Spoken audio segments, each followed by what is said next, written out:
நாளைக்கும் இதே நேரம் செய்ய.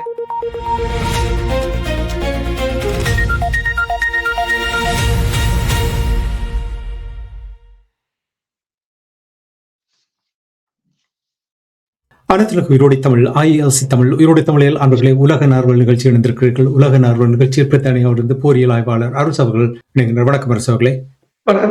அனைத்துலக உயிரோடை தமிழ் உறவுகளுக்கு அன்பு கலந்த வணக்கம். இன்னொரு நிகழ்ச்சி இணைந்திருக்கின்றோம். தொடர்ந்து நாங்கள் மத்திய கிழக்கு நாடுகள் இருக்கின்ற நிலைமைகளை பார்ப்போம். ஈரான் துறைமுகம் மீதான தனது முற்றுகையை முடிவுக்கு கொண்டு வர விரும்பவில்லை என்று டொனால்ட் ட்ரம்ப் அவர்கள் கூறியிருக்கின்றார். இதே நேரத்தில் தெஹ்ரான் அணுசக்தி ஒப்பந்தத்தை எட்டும் வரை அமெரிக்கா ஈரான் மீதான தனது கடற்படை முற்றுகையை தொடர்வதாக டொனால்ட் ட்ரம்ப் அவர்கள் கூறியிருக்கின்றார். அப்படி என்று சொன்னால் உங்களுக்கு தெரியும், நீங்கள் ஆரம்பத்தில் கூறியிருந்தீர்கள் ஈரான் ஒரு நீண்ட இழுத்தடிப்பதற்கான ஒரு போருக்கு தயாராக இருக்கின்றது என்று நீங்கள் கூறும் பொழுது அதற்கு தயாராக அமெரிக்கா இருக்கின்றது போல் தெரிகின்றது. அதுதான் உண்மை நிலையா? என்ன நிலைமை என்று கூறுங்க. இன்று அமெரிக்காவின் அதிபர் ட்ரம்ப் ஊடகவியலாளர் கேட்ட கேள்விகளுக்கு பதிலளித்திருந்தார். அந்த பதிலளிப்பின் போதுதான் இந்த தகவல்களை வெளியிட்டிருக்கின்றார். என்னென்று சொன்னால், ஒரு நீண்ட கால முடக்கத்துக்கு தான் தயாராக இருப்பதாக கூறியிருக்கின்றார். இதை என்னத்தை யோசிக்கிறார் என்று சொன்னால், இப்ப சிரியா மீது தொடர்ச்சியாக ஒரு ஒரு அழுத்தத்தை போட்டிருந்தது, பொருளாதார தடையை அங்கு ஆக்கிரமித்திருந்து ஒரு பொருளாதார தடையை தொடர்ச்சியாக போட்டு முடக்கி வைத்திருந்து அந்த நாட்டை பொருளாதார ரீதியாக விழ வைத்த பிற்பாடு அந்த நாட்டின் மீது அங்குள்ள பிரிவினை அங்கிருப்பவர்களை கொண்டே அந்த நாட்டை வீழ்ச்சி அடைய செய்திருந்தார். அதே போல பல நாடுகளில், இப்ப மியான்மராக இருக்கலாம், பங்களாதேஷாக இருக்கலாம், இலங்கையாக இருக்கலாம், இப்படி பொருளாதார ரீதியாக முடக்கி எந்த ஒரு ஆட்சி மாற்றத்தை கொண்டு வரும் திட்டம் இருந்தது. அதே ஒரு திட்டத்தை தான் இப்போது ஈரான் மீதும் கொண்டு வருவதற்கு, ஆனால் அங்கு தரைப்படையாய் கொண்டு போய் நிறுத்த முடியாது. அப்ப கடல் வழி ஊடாக ஒரு முற்றுகை. ஆனால் இந்த கடல் முற்றுகையை இவரால் இவ்வளவு காலம் இதை நீடிக்க முடியும் என்பதுதான் பிரச்சனை. என்றால் தரையில் இருப்பது வேறு, இந்த கடலில் இவ்வளவு காலத்துக்கு இந்த முற்றுகையை வைத்திருக்க முடியும் என்றது ஒரு பிரச்சனை. அடுத்தது, ஈரான் இந்த கடல் முற்றுகையை விலகுவாக உடைக்கும். மற்றது, ஈரானுக்கு வேறு மாற்றுப்பாதைகள் உள்ளாகவும், அல்லது இப்ப நீங்கள் பார்க்கலாம், இப்போ நாங்கள் கதைத்து கொண்டிருக்கும் போது கூட போட்டிருக்கிறார்கள் என்று சொன்னால், அதாவது வால் ஸ்ட்ரீட் ரிசர்ச் சென்டர் என்ற ஒரு அமைப்பு போட்டிருக்கிறது என்று சொன்னால், சீனாவின் கடற்படையுடன் இணைந்து சீனாவின் டேங்கர்கள் ஹோர்முஸை நோக்கி செல்கின்றன, அமெரிக்காவின் முற்றுகையை உடைத்துக் கொண்டது. அப்ப என்ன சொன்னால், இது ஐநாவால கொண்டு வரப்பட்ட முற்றுகையும் இல்லை, அனைத்துலக சமூகத்தின் ஆதரவோடு கொண்டு வரப்பட்ட முற்றுகையும் இல்லை. தனி ஒருவர் முற்றுகை உடைக்க மற்ற நாடு உடைக்கிறதிலும் ஒரு எந்தவித பிரச்சனையும் வரப்போவதில்லை. தாக்குதல் என்றால் தாக்குதலாகத்தான் வந்து முடியும். இதை பயந்து கொண்டு நிற்பதால் எதுவும் ஆகாது என்று எல்லோருக்கும் தெரியும். அப்ப இந்த முற்றுகை எவ்வளவு தூரத்துக்கு பலனளிக்கும் என்றதுல பொறுத்துத்தான் ஈரான் அடுத்த, அதாவது ஈரான் அரசை மாற்ற முடியுமா விழுமான்றது இருக்கு.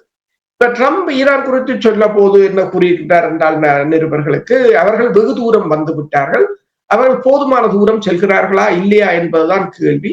இந்த தருணத்தில் தங்களிடம் அணு ஆயுதங்கள் இருக்காது என்று அவர்கள் ஒப்புக்கொள்ளாத வரை ஒருபோதும் ஒப்பந்தம் ஏற்படாது என்று கூறியிருக்கின்றார். அவர்கள் சரணடைய வேண்டும், நாங்கள் விட்டுக் கொடுக்கிறோம் என்று சொன்னால் போதும் என்று கூறியிருக்கின்றார். அவர்களுடைய பணம், அவர்கள் அதை தங்களுடைய பணம் என்று அழைக்கிறார்கள், அதற்கு அவர்களிடம் ஒரு பெயர் இல்லை, அவர்களுடைய பணத்திற்கு எந்த மதிப்பும் இல்லை என்று கூறியிருக்கின்றார்.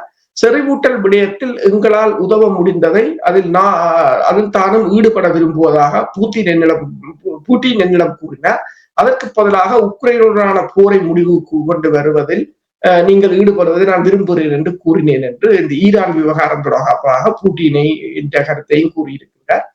அப்ப செய்தியாளர்கள் கேட்டிருந்தார்கள், ஐக்கிய அரபு அமீரகம் ஒபேக் அமைப்பிலிருந்து விலகியது பற்றி என்ன நினைக்கிறீர்கள் என்று சொன்னால், அதற்கு அவர் கூறியிருக்கின்றார், அது ஒரு சிறந்த விடயம் என்று நான் நினைக்கிறேன்.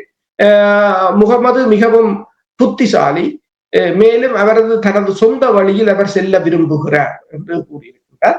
அதே சமயம் இன்னொன்றையும் கூறியிருக்கின்றார், பிரித்தானியாவின் மன்னர் சார்ல்ஸ் அவர் மன்னர் சார்ல்ஸின் கையில் அதிகாரம் இருந்திருந்தால் அவர் ஈரான் விவகாரத்தில் எங்களுக்கு உதவி இருப்பார் என்று கூறியிருக்கிறார்.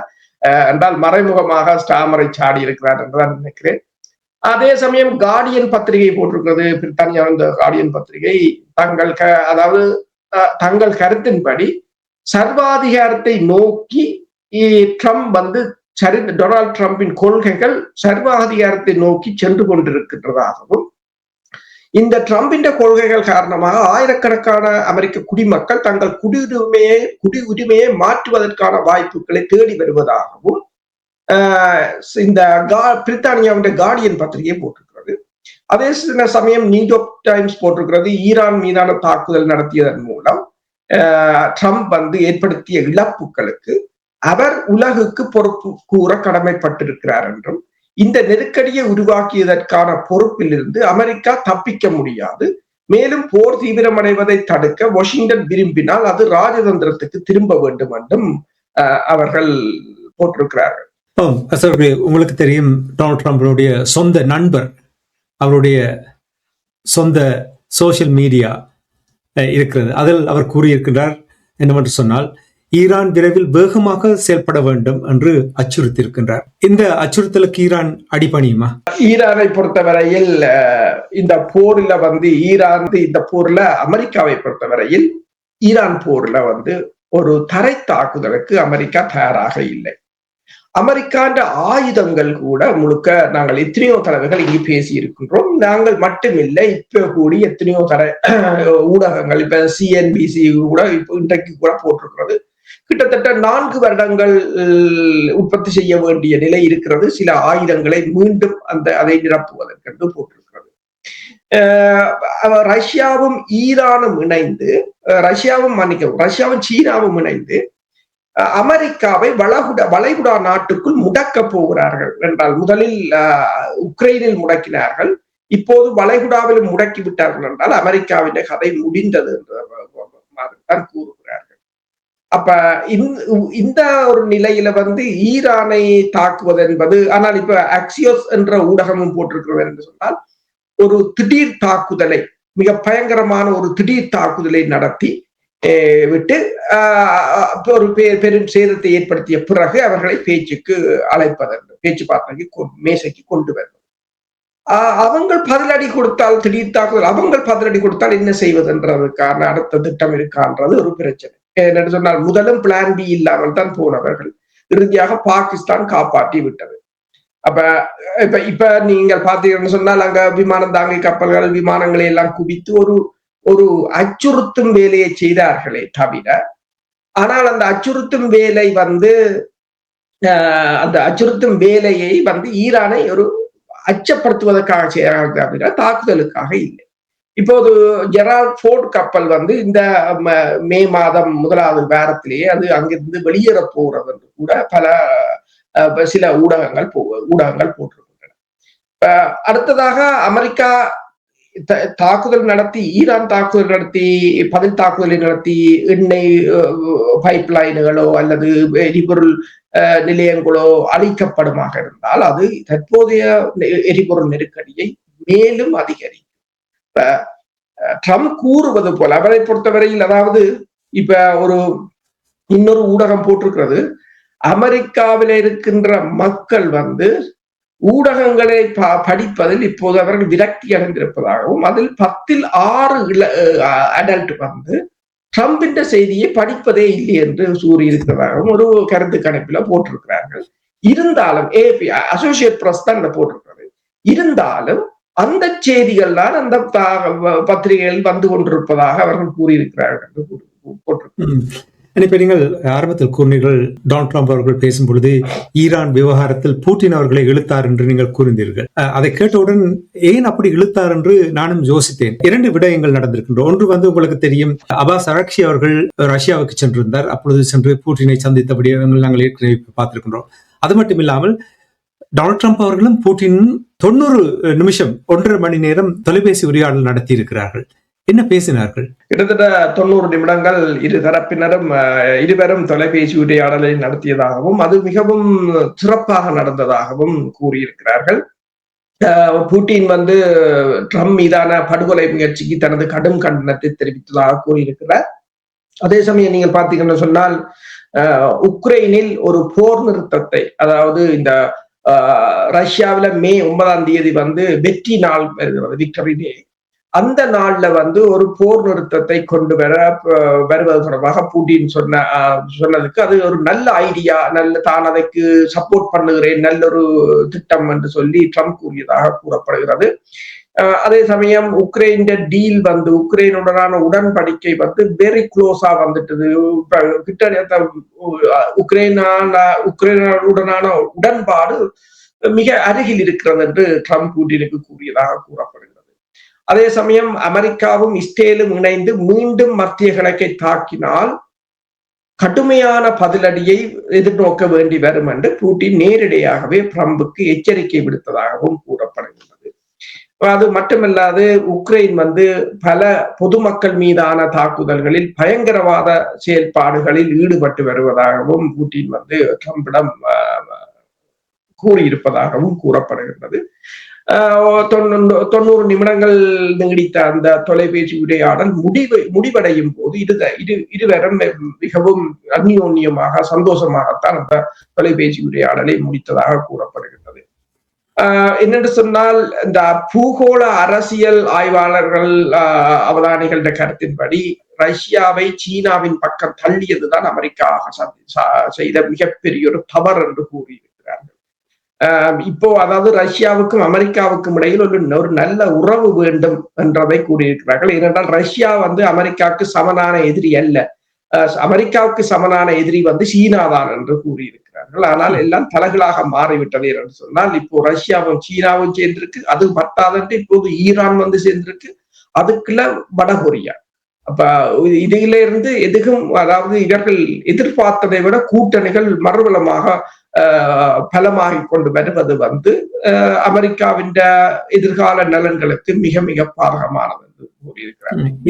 இருவர் நல்ல கூட்டாளிகள், எத்தனை தடவைகள் அவர்கள் ஊடகங்கள் வாயிலாக வெளிப்படுத்தினதை நாங்கள் எல்லோரும் பார்த்திருக்கின்றோம். ஆனால் வருகின்ற செய்திகளை கேட்கும் பொழுது அரசர்களே வெகு விரைவாக ஒரு சிறிய ஒரு தாக்குதல் நடத்துவதற்கு அமெரிக்கா தயார் பண்ணுவது போல் தெரிகின்றது என்று கூறுகிறார்கள். இதுல எவ்வளவு உண்மை இருக்கிறது? ஆக்சியோஸ் என்ற ஊடகம் போட்டிருக்கிறது, மிக விரைவான ஒரு தாக்குதலை வந்து அமெரிக்கா, அதாவது ஒரு மிகவும் மோசமான விரைவான தாக்குதலை அமெரிக்கா ஈரானில் செய்ய போகிறது என்று சொல்லியும், அவ்வாறு செய்துவிட்டு ஈரானை ஒரு பேச்சுவார்த்தைக்கு கொண்டு வருவது என்றதுதான் அவர்கள்ட திட்டம் என்று கூறியிருக்கிறார்கள். அதற்கான தயாரிப்புகளில் தான் உங்களுக்கு தெரியும், பெருமளவான டேங்கர் விமானங்கள், மற்றது போர் விமானங்கள், 3 விமானம் தாங்கி கப்பல்கள் போன்றவற்றை அந்த இடத்துக்கு கொண்டு வந்திருக்கிறார்கள். ஆனால் இந்த நடவடிக்கை ஏனென்று சொன்னால், இப்ப நியூயார்க் டைம்ஸ் ஒன்றை போட்டிருக்கிறது, இந்த வார இறுதிக்குள் ட்ரம்பின் போர் சட்டவிரோதமாகிவிடும் என்று போட்டிருக்கிறது. போர் அதிகார சட்டத்தின்படி ஜனாதிபதி காங்கிரசின் அனுமதியின்றி ஒரு குறிப்பிட்ட காலத்துக்கு மட்டுமே ராணுவ மோதலில் ஈடுபட முடியும். மேலும் இந்த அனுமதி புறப்படாவிட்டால் போரை தொடர்வதற்கான எந்த சட்டபூர்வமான அடிப்படையும் இருக்காது என்று அது போட்டிருக்கின்றது. அப்ப இந்த நிலையில வந்து அதுக்கு முதல் ஒரு தாக்குதலை நடத்தலாம் என்று அமெரிக்கா சில வேளை எண்ணி இருக்கலாம். ஆனால் இப்போ பெஞ்சமின் நெத்தனியாஹு வந்து இஸ்ரேல் அதிபர் வந்து அமெரிக்காவுக்கு போறதாக இருந்தது. இறுதியில் அவர் தனது பயணத்தை ரத்து செய்திருப்பதாக கூறப்படுகிறது. ஆனால் அதே சமயம் நீங்கள் பார்த்தீர்கள் சொன்னால், மொசாட்டின் முன்னாள் துணைத் தலைவர் கூறியிருக்கின்றார் என்னென்றால், ஈரானுக்கு எதிரான போரில் நாம் தோற்றுவிட்டோம் என்று கூறியிருக்கின்றார். அதாவது முன்னாள் துணை இயக்குனர் வந்து எஹத் லவி என்றவர் ஈரானுக்கு எதிரான போர் வியூக ரீதியாக தோற்கடிக்கப்பட்டுள்ளது, ஆட்சி மாற்றம் தோல்வியடைந்துள்ளது, அணுசக்தி விவகாரத்தில் அவர்களின் திறன்கள் குறையவில்லை, செறிவூட்டப்பட்ட பொருட்கள் அளிக்கப்படவில்லை, இதிலும் கூட தோல்வியே ஏற்பட்டது. போரின் நடுவில் உருவான ஹார்முஸ் நீரிணை முனையில் நாம் ஒரு தோல்வியை சந்தித்திருக்கின்றோம். இஸ்ரேல் இந்த சூழ்நிலையில் ஒருபோதும் மீளாது, ஏனென்றால் ஈரானில் நாம் எந்த பலனையும் அடையவில்லை என்று அவர் கூறியிருக்கிறார். அப்ப ஏற்கனவே இந்த போர் மிகப்பெரிய செலவுகளை ஏற்படுத்தியிருக்கின்றது, எந்த ஒரு அவர்களுடைய இலக்கையும் அடையவில்லை, தோல்வி என்று எல்லோரும் பிரகடனப்படுத்தி விட்டார்கள். இன்னும் ஒரு தாக்குதலை நடத்தி அது இதைவிட மோசமாக போகுமாக இருந்தால் மீள முடியாததாகத்தான் இருக்கு. அதனால் தான் கொஞ்சம் தாமதமாக நிதானமாக சிந்திக்கின்றார்கள் போல் இருக்கின்றது. இப்ப நீங்க டொனால்ட் ட்ரம்ப் அவர்கள் இந்த வளைகுடா தொடர்பாக குறிப்பாக ஒபெக் நாடுகளிலிருந்து அது வெளிவந்தது. இனி ஜிசிசி மாநாடு நடந்த அந்த விடயங்கள் தொடர்பாக நீங்களும் கூறிய பொழுது, இப்பொழுது வளைகுடாவில் என்ன நிலைமை இருக்கின்றது? வளைகுடா நாடுகள் மிகவும் ஒரு மோசமான நிலையை எட்டி இருக்கின்றன. வளைகுடா நாடுகள் என்னென்று சொன்னால், அங்கு இப்ப இந்த 1ஆம் தேதியுடன் யுஏஇ வந்து இந்த ஒபேக்கிலிருந்து வெளிவந்துவிடும்.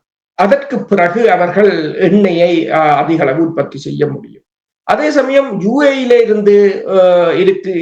இருந்து தெரிவிக்கின்ற ஒரு அரசியல் ஆய்வாளர் கூறியிருக்கின்றார், யுஏஇ இனிமேல் தனது பாதுகாப்பை தான் செய்வதற்கு, தாங்களே பாதுகாப்பதற்குரிய நடவடிக்கைகளை எடுத்திருப்பதாகவும், பெருமளவான நவீன ஆயுதங்கள், வான் எதிர்ப்பு ஆயுதங்களை வாங்குவதற்கும் அதனை பயன்படுத்துவதற்கும் இப்போது முயன்று வருவதாகவும், அதாவது தான் ஒரு பலமான சக்தியாக வளர வேண்டும் என்று சொல்லி யுஏஇ தனது பாதுகாப்புக்கு செலவிடப்படுகின்ற ஒவ்வொரு டாலரும் முக்கியமானது என்று கருதுவதாக கூறியிருக்கிறார். அதே சமயம் இப்போது எல்லாம் உடைவான ஒரு நிலையை வந்துவிட்டது. ஜிசிசியாக இருக்கலாம், ஒபேக் அமைப்பாக இருக்கலாம், எல்லாம் உடைகின்ற நிலையில் வந்துவிட்டது. அது மட்டுமல்லாது அந்த நாடுகள் பெருமளவான பொருளாதார நெருக்கடியை சந்தித்திருக்கின்றன. இது தொடர்பில் நீங்கள் பார்க்கலாம், இந்த ஸ்பெயினை சேர்ந்த எல் பஃபைஸ் என்ற ஒரு ஊடகம் என்ன சொல்லியிருக்குன்னு சொன்னால், தெற்கு பாரசீக வளைகுடா நாடுகள் அமெரிக்காவிடம் அவசர உதவியை கோரியுள்ளன. ஸ்பானிய செய்தித்தாளான எல் ஸ்பைஸ் இவ்வாறு தெரிவித்திருக்கின்றது. வளர்ந்து வரும் பொருளாதார அதிர்ச்சியை எதிர்கொண்டுள்ள வளைகுடா நாடுகள் டொனால்ட் ட்ரம்பிடம் அவசர உதவி கோரிக்கையை அனுப்பியிருக்கின்றன. எரிசக்தி ஏற்றுமதியில் ஏற்பட்ட கடும் சரிவு மற்றும் சுற்றுலாத்துறையின் வீழ்ச்சி காரணமாக இந்த நாடுகள் பொருளாதார மந்த நிலையை நோக்கி செல்கின்றன. இந்த வீழ்ச்சியின் அளவு கொரோனா வைரஸ் பெருந்தொற்று காலத்தை விட அதிகமானது என்று சொல்லியும், ஹோர்முஸ் நீரிணை முற்றுகையின் காரணமாக வளைகுடா நாடுகள் எண்ணெய் மற்றும் எரிவாயு ஏற்றுமதியில் கடுமையான கட்டுப்பாடுகளை எதிர்கொண்டுள்ளன. எனவே வாஷிங்டனிடம் உதவி கோருவதற்கு அந்த நாடுகளை தூண்டியுள்ளது. இருப்பினும் இந்த பொருளாதார அதிர்ச்சி பல ஆண்டுகள் நீடிக்கக்கூடும். இது அந்த நாடுகள் தங்கள் பொருளாதாரங்களை பன்முகப்படுத்த திட்டமிட்டுள்ளதை மேலும் தாமதமாக்கும் அல்லது கடுமையாக பாதிக்கும் என்று கூறியிருக்கிறார்கள். யுஏஇ பாகிஸ்தானுடனும் முரண்பட்டிருக்கின்றது. பாகிஸ்தானுடன் கொடுத்த 3.5 பில்லியன் டாலர்களை உடனடியாக தர வேண்டும் என்று வாங்கியிருக்கிறார்கள். அதாவது அந்த கூட்டணிக்குள்ளே, அமெரிக்காவின் கூட்டணிக்குள்ளேயே மிகப்பெரிய குழப்பமாகவும் வந்திருக்கின்றது. அதாவது இனி இவர்கள் ஒற்றுமையாக நின்று ஈரானை தாக்குவோம், ஈரானை அழிப்போம் அல்லது அமெரிக்காவுக்கு இடம் கொடுப்போம் என்ற நிலையில் யாரும் இப்போது இல்லை.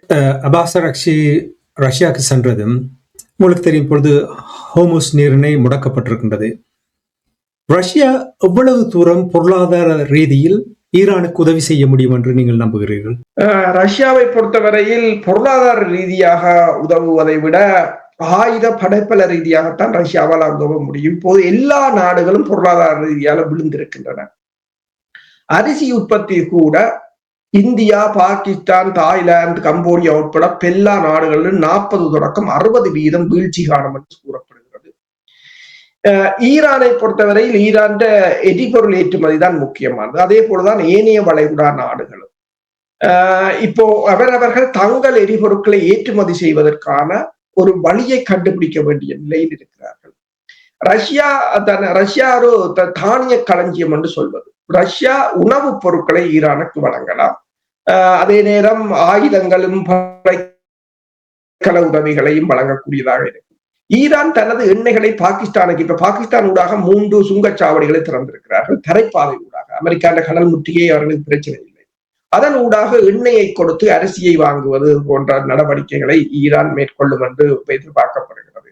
அதே நேரம் சீனா ஈரான் எரிபொருட்களை வாங்குவதன் ஊடாக சீனா தனது பொருட்களை கொடுக்கலாம் என்று சொன்னால், இந்த அந்நிய செலாவணி ஈரானுக்கு டாலரை கொடுத்துத்தான் பிசினஸ் செய்ய வேண்டும் என்று இல்லை. ஈரான் ஜுவானிலேயே அவர்கள் செய்துட்டு போவார்கள்.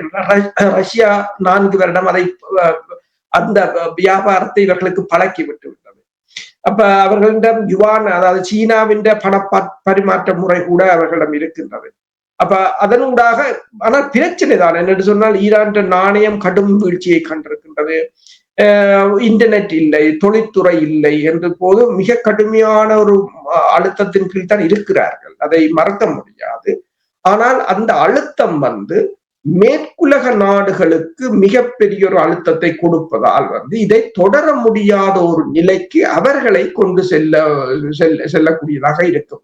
இப்ப நீங்கள் பார்க்கலாம் என்று சொன்னால், ஜெர்மனின் அதிபர் அதாவது மேர்ஸ், அவர் மீண்டும் மீண்டும் கதறி அழுதபடியே இருக்கிறார் தான் பார்க்க தெரிகிறது. என்று சொன்னால், இப்ப இன்றைக்கு அவர் கூறியிருக்கிறார் என்று சொன்னால், எனக்கு முன் எந்த அதிபரும் இந்த நிலையை சகித்துக் கொள்ளவில்லை.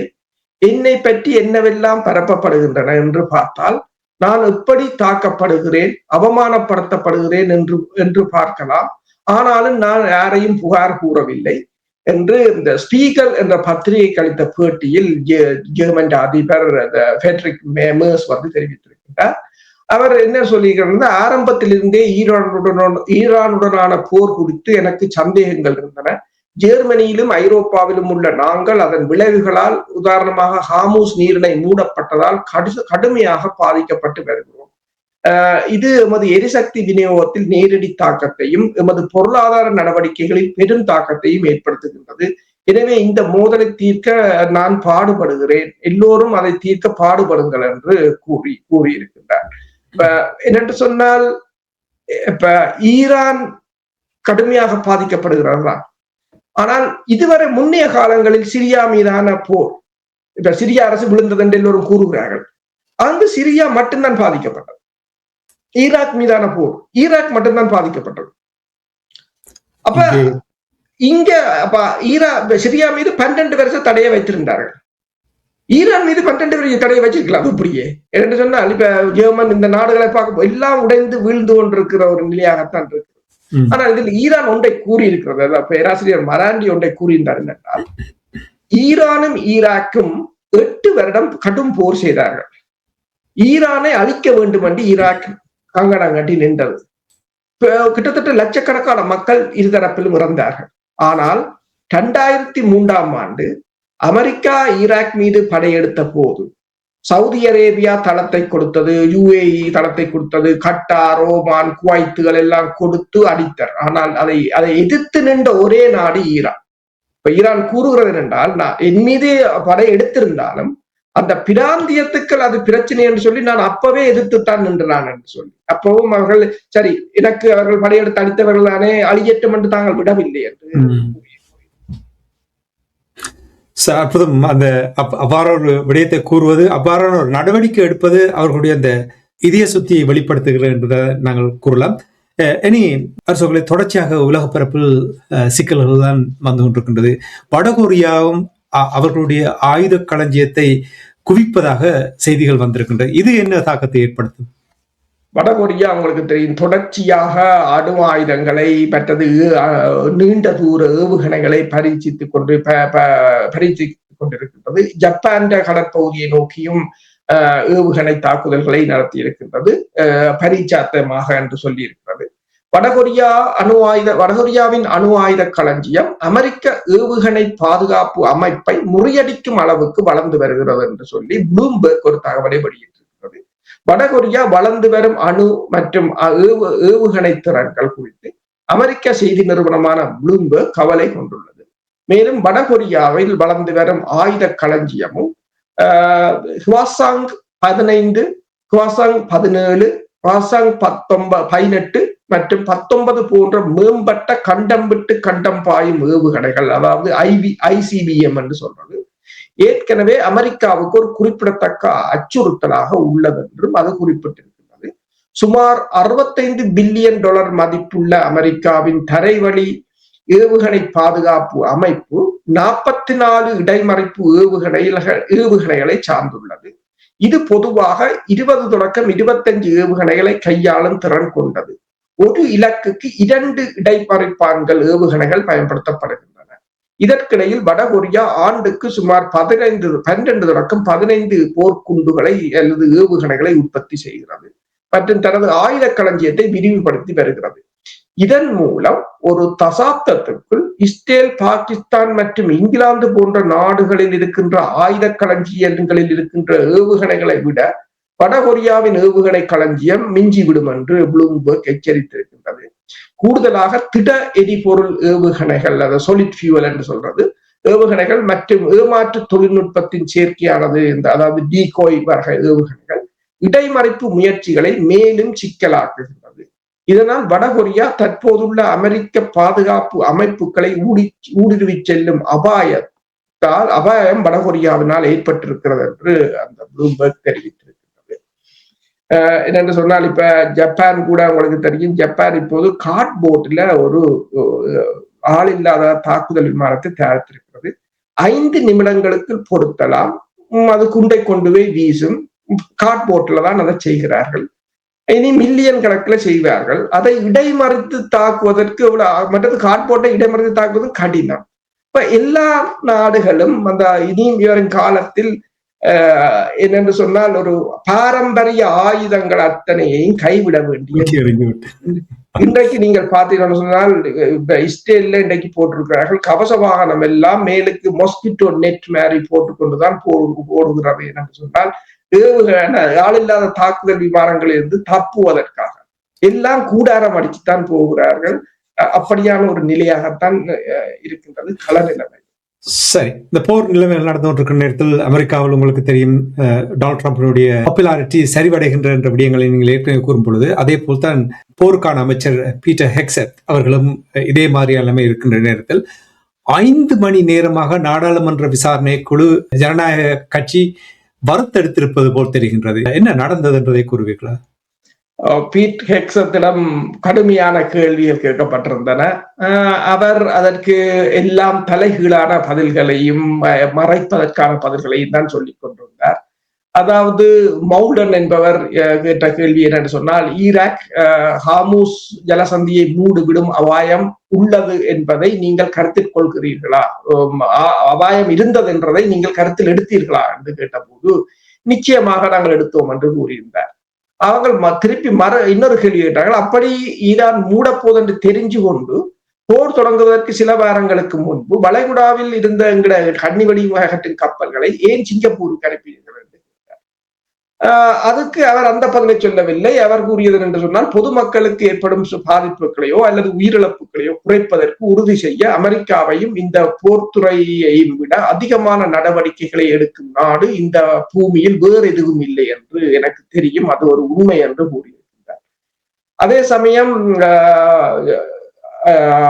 ஈரான் குறித்து அவர் கூறியது என்று சொன்னால், அவர்கள் அப்போது செய்து வருவது ஒரு விதத்தில் இப்போது செய்து வருவது ஒரு விதத்தில் கடல் கொள்ளை என்று சொல்லியும், ஏனென்று சொன்னால் கப்பல்களை கடத்துகிறார்களாம், அது பயங்கரவாதம், அது சர்வதேச கப்பல் போக்குவரத்துக்கு அச்சுறுத்தலாக உள்ளது என்று கூறியிருக்கிறார்.